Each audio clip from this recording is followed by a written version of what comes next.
하나님 말씀 보시겠습니다. 하나님 말씀은 로마서 14장 1절에서 12절 말씀입니다. 로마서 14장 1절에서 12절까지. 여러분은 믿음이 약한 이를 받아들이고 그의 생각을 시비거리로 삼지 마십시오. 어떤 사람은 모든 것을 다 먹을 수 있다고 생각하지만 믿음이 약한 사람은 채소만 먹습니다. 먹는 사람은 먹지 않는 사람을 업신여기지 말고 먹지 않는 사람은 먹는 사람을 비판하지 마십시오. 하나님께서는 그 사람도 받아들이셨습니다. 우리가 누구이기에 남의 종을 비판합니까? 그가 서 있든지 넘어지든지 그것은 그 주인이 상관할 일입니다. 주님께서 그를 서 있게 할 수 있으시니 그는 서 있게 될 것입니다. 또 어떤 사람은 이 날이 저날보다 더 중요하다고 생각하고 또 어떤 사람은 모든 날이 다 같다고 생각합니다. 각각 자기 마음에 확신을 가져야 합니다. 어떤 날을 더 존중히 여기는 사람도 주님을 위하여 그렇게 하는 것이요. 먹는 사람도 주님을 위하여 먹으며 먹을 때에 하나님께 감사를 드립니다. 그리고 먹지 않는 사람도 주님을 위하여 먹지 않으며 또한 하나님께 감사를 드립니다. 우리 가운데는 자기만을 위하여 사는 사람도 없고 또 자기만을 위하여 죽는 사람도 없습니다. 우리는 살아도 주님을 위하여 살고 죽어도 주님을 위하여 죽습니다. 그러므로 우리는 살든지 죽든지 주님의 것입니다. 그리스도께서 죽으셨다가 살아나신 것은 죽은 사람에게도 산 사람에게도 다 주님이 되시려는 것이었습니다. 그런데 어찌하여 그대는 형제나 자매를 비판합니까? 어찌하여 그대는 형제나 자매를 업신여깁니까? 우리는 모두 다 하나님의 심판대 앞에 서게 될 것입니다. 성경에는 이렇게 기록되어 있습니다. 주님께서 말씀을 하신다. 내가 살아있으니 모든 무릎이 내 앞에 꿇을 것이요 모든 입이 나 하나님을 찬양할 것이다. 그러므로 우리는 각각 자기 일을 하나님께 사실대로 아뢰어야 할 것입니다. 아멘. 기독교에는 틀린 자, 잘못된 자, 이런 말이 없습니다. 대신에 연약한 자라는 표현이 있습니다. 이 연약하다라는 기준은 각각의 사람들마다 아마도 다를 것입니다. 내가 보기에 저 사람은 연약해 보이고 좀 안 돼 보이지만 그 사람 입장에서는 본인이 안 연약할 수도 있습니다. 분명한 사실은 자신이 바라봤을 때 연약한 성도가 있다라는 거예요. 여기 오늘 본문 말씀에서 보니까 믿음이 약한 자를 받아들이라 라고 말하고 있습니다. 여기서 받아들인다라는 것은 수용을 한다, 용납을 한다, 친절하게 대한다 라는 말과 그런 뜻이 있어요. 그러니까 믿음이 연약한 자를 바라봤을 때 그 사람에 대해서 그 사람이 생각하는 것과 행동하는 것을 받아들이라는 거예요. 용납하라는 거예요. 그리고 친절하게 대하라는 거예요. 그런데 우리는 솔직히 말해서 이런 행위를 하는 사람들에게 어떻게 하냐면 비판을 해요. 너 이거 잘못했다. 너 이거 옳지 않다. 틀렸다. 참 힘든 내용 중에 하나예요. 우리는 모두 다 이 연약한 자를 받아들이는 데는 인색하고 정죄하는 데는 굉장히 후하해요. 그래서 교회 안에서 아니면 상에서 일상 삶 속에서 그리스도인이 기독교인이 뭔가 행하는데 잘못 생각하고 잘못 활동을 하고 잘못된 행위를 하면 정죄하기 바쁜 거예요. 너 이거 잘못했다라고. 그런데 오늘 본문에서 뭐라고 얘기해요? 연약한 자다. 믿음이 약한 자다. 믿음이 세 보이는데요. 교회를 오래 다녔다고 해서 아니면 목사나 아니면 이런 집사나 장로 이렇게 있다고 해서 믿음이 강한 자는 아니에요. 연약한 자일 수도 있어요. 그런 자들을 향해서 뭘 하냐면 정죄를 하는 것이 아니라 받아들이라는 거예요. 용납하고 수용하고 친절하게 대하고. 물론 그 연약한 자들이 생각하는 바 그것을 시비거리로 삼지 말고 다 받으라고 된 거예요. 오늘 말씀 보니까 2절 말씀에 개역개정판을 읽으면요. 어떤 사람은 모든 것을 먹을 만한 믿음이 있고 믿음이 연약한 자는 채소만 먹느니라. 이게 뭐냐면요. 당시 로마 시대에 시장에 나오는 고기는 대부분 제단에 바쳤던 이방신들에게 바쳤던 그런 제물들이에요. 그러니까 그 고기를 먹는다는 것은 그 제사에 참여했다는 것이고, 제사에 참여했다는 것은 이방신을 섬긴다는 반증이거든요. 그런데 솔직히 말해가지고 그걸 먹는다고 해가지고 내가 이방신에게 굴복하거나 그 이방신을 수용하는 게 아니거든요. 그런 믿음이 있는 사람은 그냥 먹는데, 이거에 대해서 꺼리낌이 있는 믿음이 연약한 사람들은 그냥 채소만 먹고 그러거든요. 그러면 어떤 사람은 채소만 먹는 것이 옳다라고 얘기할 수도 있고, 어떤 사람은 고기 먹는 게 뭐가 문제냐라고 할 수 있어요. 다시 지금 여기 와가지고 지금 이 시대에서 예배를 뭐 교회에 와서 드려도 되냐? 된다. 꼭 교회 와서 드려야 된다. 아니면 집에서 TV로 드려도 된다. 뭐 여러 가지 내용들이 있었을 거예요. 코로나 이전 시기에는 집에서 누워서 TV로 예배 드린다는 생각은 거의 다 못했을 거예요. 그런데 코로나를 지나면서 많은 분들이 인터넷으로 예배 드리고 이것도 괜찮네. 이렇게 돌아오는 거예요. 그래서 무엇이 옳다 그르다라고 정지하는 것이 아니라 누가 행하든 간에 그 행하는 것을 비판하거나 아니면 정지하지 말라는 거예요. 이래도 되고 저래도 된다. 물론 다 받아줄 수 있어요. 교회 안에서 모든 행위들, 연약한 자들이 하는 행동들 다 받아들일 수 있어요. 그런데 주의할 점은 그들에게는 결정권과 책임을 이런 것들을 주기는 힘들어요. 물론 다 줘도 되지만 교회 안의 질서가 무너질 수도 있기 때문에, 힘듦이 다가올 수 있기 때문에 물론 이것을 다 지혜롭게 해요. 제가 뭐 성도에게 있어서 여러분들에게 대해서 모든 것이 다 가능하다고 자주 말씀을 드렸을 거예요. 이래도 되고 저래도 됩니다. 이렇게 말씀을 하고 그 성도가 한 행동들에 대해서 제가 틀렸다, 잘못되었다라고 말하지를 않아요. 예를 들어서 그냥 일례로 성도가 술, 담배를 해요. 그러면 제가 그걸 가지고 틀렸다고 얘기하나요? 아니요, 틀렸다고 얘기한 적 한 번도 없어요. 잘못됐다라고 얘기하지도 않아요.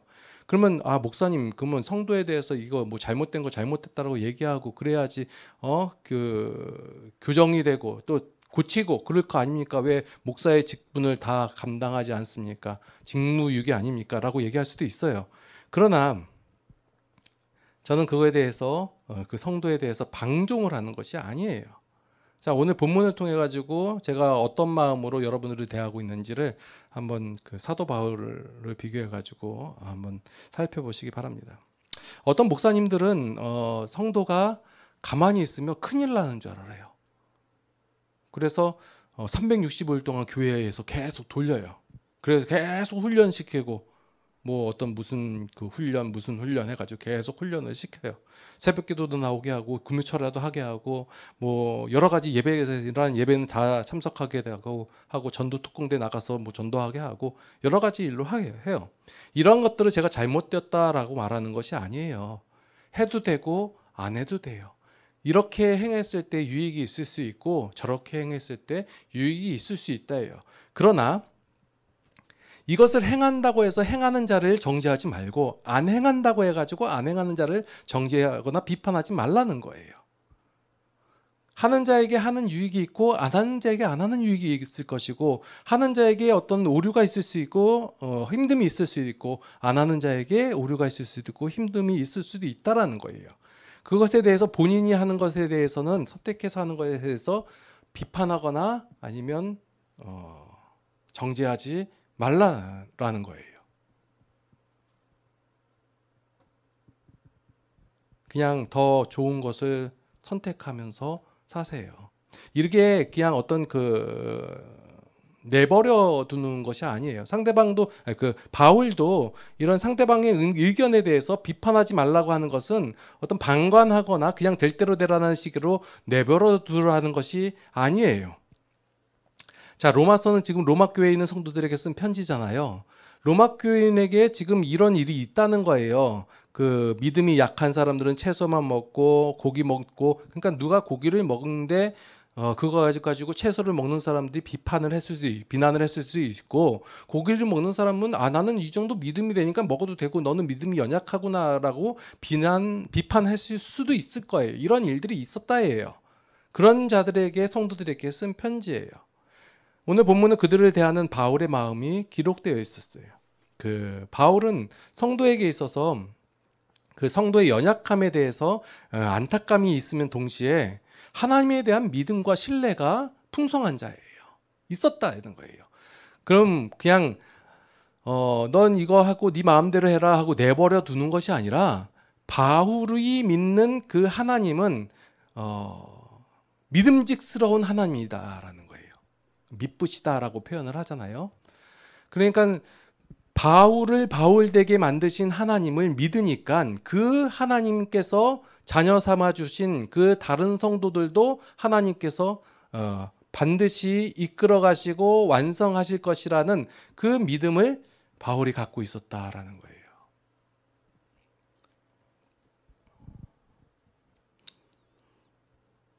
바울이 그 로마 교회 성도들에게 잘잘못을 지적하지 않고 오로지 감사와 격려를 하게 되는 그 근거가 그 어떤 성도의 행동에 두지 않고 하나님께 두고 있다라는 고백이에요. 그러니까 우리는 근데 자꾸 뭘 보냐면 성도가 이렇게 행하고 저렇게 행동하면 잘하네. 믿음이 있어 보이네. 왜 저래? 믿음이 없어 보이네.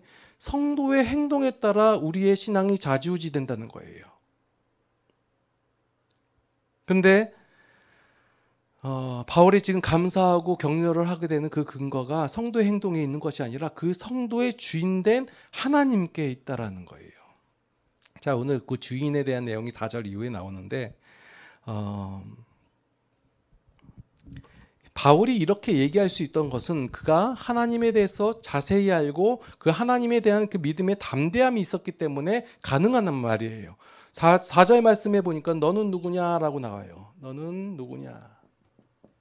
이것은 뭐 넌 뭐냐라고 물어보는 게 아니라 이 말 속에 내포된 말은 자, 하나님께서 이렇게 너를 만들어줬다. 그런데 너가 그 자리에 있어가지고 너보다 지금 연약한 자들을 비판한다. 당신은 바로 그 자리, 그러니까 비판을 당하는 그 자리에 원래 있던 자였었다. 그런데 하나님의 은혜로 말미암아 된 자 아니냐. 너의 위치를 다시 한번 생각해봐라. 아니, 저는 안 그랬을걸요. 이건 죄된 마음이에요. 하나님께서 구원하시사 하나님의 백성 삼아주시고 자녀 삼아주시고 하나님께서 이끌어가시고 세워주셨기 때문에 네가 그 자리에 있는 것이고 그런 믿음의 상태가 된 것이지 너 스스로 된 거 아니다 이거예요. 넌 누군지 아느냐 이거예요. 어떻게 네가 너 된 줄을 알고 있는가 이거예요. 다시 한번 돌아봐라. 바울이 그랬단 말이에요. 지금 그 많은 사도들 중에 사도다 얘기 듣고 이방인들에게서 무슨 칭송을 받고 있던 이 바울도 그전에 어떤 사람이었어요? 믿는 사람들을 잡아 죽이고 쫓아가서 죽이고 아니 그 열심히 있던 그런 사람이잖아요. 그 바울이 다메섹 도성에서 하나님을 만나고 회심을 하고 하나님의 백성이 된 이후에 하나님 앞으로 하나님의 사역자 앞으로 사역을 하고자 했을 때 믿는 사람들의 부류들이 그를 경계했단 말이에요. 왜냐하면 이게 이 안으로 들어와 가지고 몰래 회심한 척 해가지고 들어와 가지고 우리를 고발하지 않을까라는 두려움이 있었어요. 그럼에도 불구하고 로마 교회에서 사도 바울을 받아주었단 말이에요. 바울이 이런 연약한 자였었고 바울이 이런 상태였어요. 그런데 교회가 받아주신 것처럼 너희도 그런 연약한 자를 받아주라고 권면하고 있다라는 거예요. 대부분 사람들은 믿음이 연약한 자들이 행하는 그 행동에 대해서 뭘 하냐면 정죄만 한다는 거예요. 정죄. 그리고 비판해요. 비판. 그러고 있지만 정작 그를 위하여 행할 수 있는 것이 아무것도 없고 그냥 판단만 하고 있다는 거예요. 저 잘못된 거 아니야? 저렇게 행동하면 안 되는 거 아니야? 요까지만 하고 있다는 거예요. 그것을 하지 말고 뭐라고 얘기해요? 받으라라는 거예요. 받으라. 그는 하나님께서 예수 그리스도께서 핏값으로 주신 자이다. 도무지 받아줄 수가 없는 상태에 있는 사람들이 있긴 있어요. 솔직히 얘기하면 뭐 어떻게 저렇게 행동을 하고 어떻게 나에게 이렇게 피해를 줄 수 있는가? 지혜롭게 행동하세요. 거기서는 지혜롭게. 제가 앞부분에서 얘기하는 건 다 받아줄 수 있지만 결정권과 책임은 주지 않는다는 그 얘기가 뭐냐면 지혜롭게 행동하라는 거예요. 받아주되 정죄하지 않되.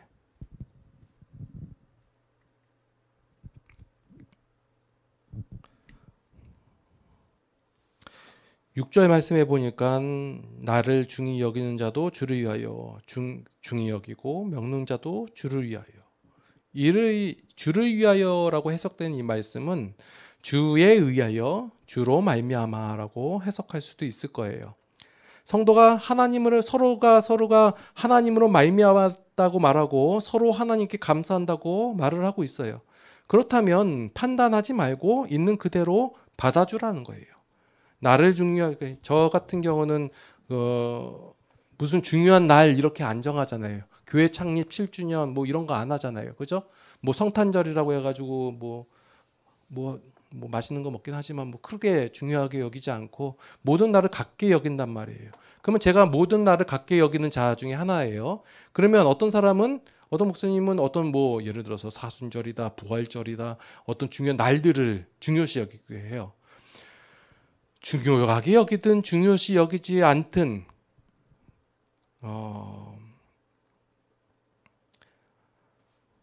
뭐 먹을 때 먹는 자나 먹지 않는 자나 다 서로가 하나님께 감사하고 있다라는 거예요. 그러면 그냥 그대로 받아들이라는 거예요. 판단하지 말고. 어떤 사람이 나를 중요시 여겨요? 그냥 그러라요. 예. 나를 중요시 여기지 않아요? 괜찮다예요. 이 사람도 하나님의 은혜로 하나님께 감사드리는 거고 저 사람도 하나님의 은혜로 하나님께 감사하고 있다라는 거예요. 그러니까 그대로 받아주되 다만 상대방에게 그 자신의 내용이 더 옳다라고 상대방에게 강요하거나 요구해서는 안 된다라는 거예요. 이래도 되고 저래도 된다라는 거예요. 비판하지 말고 받아주라는 의미는 그냥 내버려두라는 뜻이 아니에요. 바울은 연약한 자의 상태를 용납하면서 동시에 하나님의 일하심을 믿으며 또한 바울 자신의 역할을 알고 있었다라는 거예요. 내어버려 둔다는 것은 그것을 그냥 내버려두는 것이 아니라 그의 주인 되신 하나님께서 지금도 일하고 계시고 역사하시고 이끌어가고 계신다는 그 믿음 하에서 나오는 행동들이에요. 포기가 아니라. 저 사람의 상태를 보고 저 사람의 모양을 봐서는 절대로 믿을 수가 없지만 그의 주인 되신 하나님을 바라봤을 때 그 하나님은 믿음직스럽기 때문에 그 하나님을 믿는 믿음 가운데서 권고하고 있는 거예요. 그럼 각자의 역할을 하는 거예요. 사도 바울은 자기 자신의 역할이 있었어요. 뭐예요? 주의 말씀을 선포하는 역할을 갖고 있었어요. 그래서 그 역할로서 진리를 말하는 것, 이것이라고 스스로 강조하고 있다라는 것이에요. 틀린 것을 비판하는 것이 아니라 계속해서 진리를 말하고 바른 것을 말하는 것으로 말미암아 연약한 자들이 선택하게끔 권고하고 있다라는 거예요. 권고는 계속하는 것이지 이대로 못 따랐다고 해가지고 그것을 비판하거나 정지해서는 안 되는 거예요. 제가 예를 들어서 여러 가지 말씀들을 증거하잖아요. 말씀의 내용 속에서 해석 가운데서 이 말씀의 내용 속에 솔직히 옳은 게 있고 잘못 전하는 사람들이 있고 그래요. 잘못 믿고 있는 사람들도 있고. 근데 그 사람들에 대해서 정죄하거나 비판하거나 판단하는 것이 아니라 그들을 이끄실 하나님을 믿는 그 믿음 가운데서 바라보는 거예요. 그래서 계속해서 권고하고 증거하는 거예요. 각각의 주신 은사대로 말미암아.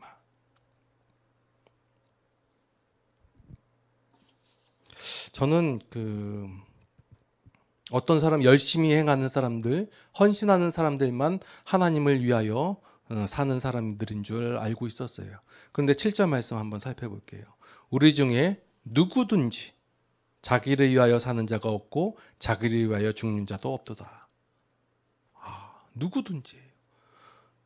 모든 성도가 다 자기를 위하여 사는 것이 아니라 자기를 위하여 죽는 것이 아니다예요. 성도가 하나님을 위하여 산다는 말은 오해가 되는 표현 중에 하나예요. 자, 물어볼게요. 성도가 하나님을 위하여 살 수 있을까요? 강한 자가 약한 자를 위하는 거지 약한 자가 강한 자를 위하는 거 아니에요. 넓은 사람이 좁은 사람을 위하는 것이지 좁은 사람이 넓은 자를 위하는 것이 아니다예요. 하나님께서 성도를 위하시는 거지 성도가 하나님을 위할 수는 없다예요. 하나님께서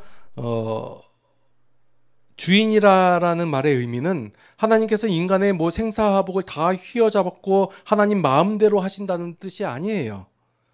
성도는 하나님께 소속되어 있기 때문에 하나님께서는 성도의 주인이자 소유자이며 책임자고 관리자라는 거예요. 누구도 성도를 해할 수 없는 그 보장의 근거가 바로 하나님께서 성도의 주인 된다라는 거예요. 하나님께서 여러분들의 주인이시고 저의 주인이시잖아요. 그러면 그 하나님을 믿으세요. 저는 그 하나님을 믿는 믿음 가운데 사는 거예요. 그래서 여러분들이 혹간 잘못 행할 수도 있고 틀리게 행할 수도 있을 거예요. 그렇다고 할지라도 받아들이다라는 거예요. 참 힘든 말이에요. 그러나 그 있는 그대로 받아들이되 그 사람의 어떤 상황이나 아니면 변할 건덕지 아니면 태도를 보고 하는 것이 아니라 그의 주인 대신 그를 책임지고 그를 용납하고 그를 관리하고 그의 소유자 대신 하나님을 믿는 그 믿음 가운데서 받으라라는 거예요. 하나님께서는 살아계세요. 그냥 살아계시는 것이 아니라 성도를 위하여 끊임없이 일하시고 계신다라는 거예요. 하나님께서는 그 성도의 어떤 수준과 상태를 누구보다도 더 잘 알고 계시기 때문에 그를 위하여 일하시고 계신다라는 거예요. 참 믿음이 안 가는 내용 중에 하나예요. 저를 위하여 하나님께서 하실까? 예, 여러분 자신을 바라보세요. 하나님께서 여러분을 하나님의 백성 삼아주시고 하나님의 백성답게 살게 하시잖아요. 누구의 일하심으로? 하나님의 일하심, 하나님의 은혜로 말미암아. 그러면 저도 저 사람도 지금 연약한 자도 하나님께서 책임질 자다 이거예요. 그러니 우리는 무엇을 해야 되냐면 상대방의 어떤 회심이나 아니면 행동이나 상태를 바라보지 말고 오로지 하나님께서 어떻게 역사하시고 어떤 힘을 가지시고 어떤 방법과 어떤 원리를 가지고 우리를 대하시고 계시는지를 바로 알아서 그 하나님을 믿는 믿음 가운데서 살아가야 된다는 거예요. 사람을 보면 우리가 절대로 만족할 수가 없어요. 저 사람이 과연 변할까? 안 변한다.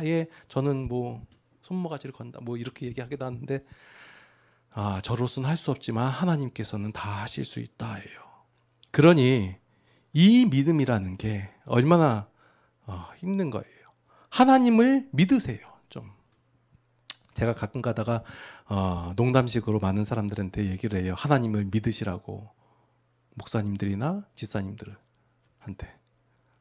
하나님을 내가 믿지 안 믿냐 이렇게 기분 나쁘게 받아들일 수도 있겠지만 하나님을 믿는다는 게 그렇게 쉽지 않아요. 하나님을 믿으면 잘못된 자, 힘든 자, 어려운 자, 잘못 행한 자, 연약한 자 모두 다 받아들일 수 있다라는 거예요.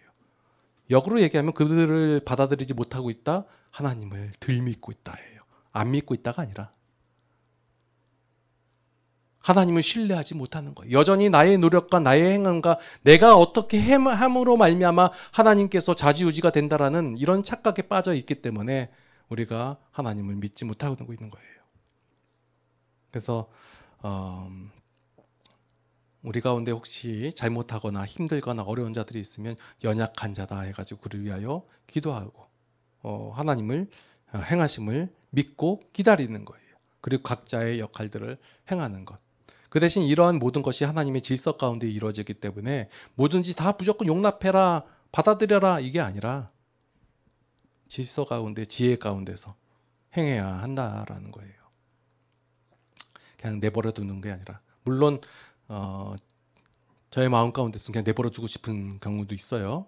그런데 하나님께서는 그렇게 안 하시니까 하나님께서는 하나님의 자기 백성을 결코 놓지 않으시니까 그 하나님을 믿는 가운데서 변화되어 가는 거. 사도 바울 같은 거 완전히 반대로 돌아섰잖아요. 잡아 죽이던 자에서 살리는 자로서. 바울이 그러한 경험을 했기 때문에 담대하게 얘기하고 있는 거예요. 그냥 비판만 하고 있지 말고 받아들여라.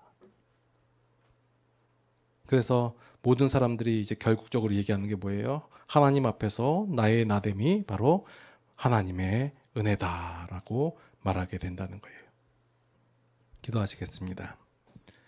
하나님 아버지, 참으로 우리의 삶은 비판하며 정죄하며 비난할 때가 많이 있습니다. 하나님께서 우리에게 주신 은혜를 잊어버릴 때가 많이 있습니다. 그래서 우리보다 연약한 자들에 대하여 비난하고 정죄하고 비판하며 판단할 때가 많이 있습니다. 이러한 저희들을 용서하여 주시옵소서. 다시 한번 우리됨을 다시 한번 살펴보게 하여 주시옵고, 하나님께서 어떠한 은혜를 우리에게 더하여 주셨는지를 깨달아 알게 하여 주시옵소서. 또한 저들의 하나님이 주인 되심이 바로 하나님이신 줄 우리가 알게 하여 주시옵고, 그 하나님을 믿게 하여 주시옵소서. 이제는 우리 주 예수 그리스도의 무한하신 은혜와 하나님 아버지의 극진하신 사랑하심과 성령님의 감화, 감동, 교통, 인도, 보호, 역사심이 이제 하나님 안에서 모든 자를, 하나님의 성도들을 받아들이기를 원하는 모든 성도들 머리 위에 이제로부터 영원토록 함께 하시옵기를 간절히 축원하옵나이다. 아멘.